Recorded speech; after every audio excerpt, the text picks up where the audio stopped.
we'll start with the front. The front had a lot of plastic tears and stuff in that front lower valance, and it had a lot of blotchy spots where the paint wasn't adhering. That all got sanded down, cleaned up, and taken care of. There were some dents in the fenders on the front, on the top. We fixed the dents on those. The cab corners and rockers were previously done. We repaired a couple elements on those, and you see on the lower sections, we did a textured bed liner on the bottom of the rocker panels on the inside and the lower section of the doors. You'll see in previous photos where it was really blotchy and you could see through a lot of the paint on the door jambs and things weren't really painted or covered well. But we fixed that and repainted all the door jambs and covered that area there. Same thing with the bed liner there on the bottom of the cab corners and the rocker panels, and wrapped the bottom of that door there as well. This bed is an out-of-state bed. It was rust-free. This one came from Caleb Leland down in Warren. Yeah, he was good enough to get that up to us. We did a spray-in bed liner on the inside.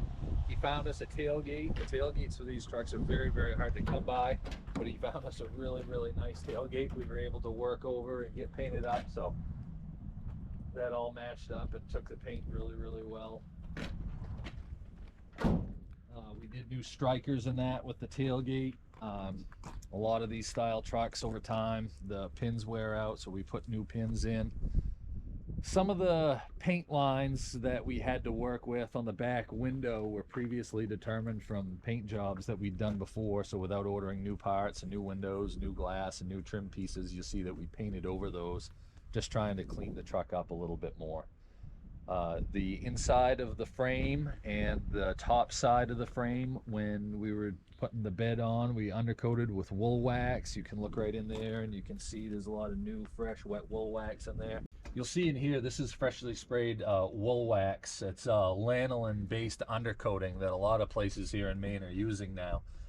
And when it first goes on, it's really wet. I mean, you can touch it and you'll see that it's just a really waxy type material that doesn't dry. But over time, it will start to congeal and dry. And the best time of year for this is in the spring. If you were to pressure wash your truck, clean it up, spray the wool wax on your truck after you've taken it apart and got the affected areas clean enough, and you run it in this area, the roads are always dirt, they're dirty, all that lands on top of this wool wax, and that's really just going to help it congeal, and it really will behave like a lot of the old log trucks when they had a hydraulic oil leak or the diesel oil leak. I remember cleaning some of my grandfather's equipment as a kid with a putty knife, scraping it off, and it was just good, solid, bare metal under there. So this does a really good job when you maintain it and you put it on right the first time of protecting your truck and penetrating the rust and preserving what you have in your pickup truck. And that all got undercoated when the bed was hanging up above it like this. We did the bottom side of the bed and the top side of the frame. A lot of people will say, I had my truck undercoated, it's not going to be rusty, don't worry about it. And I ask often, has the bed ever been off? And they say, well, I don't think so. And it does no good undercoating the bottom half of your truck if you're not going to take the bed off and get the top side, because there's so much stuff that's trapped inside there. So during the process for this truck, this was all pressure washed, clean, sanded, gone over real well and treated. And now you see the result in that wool wax.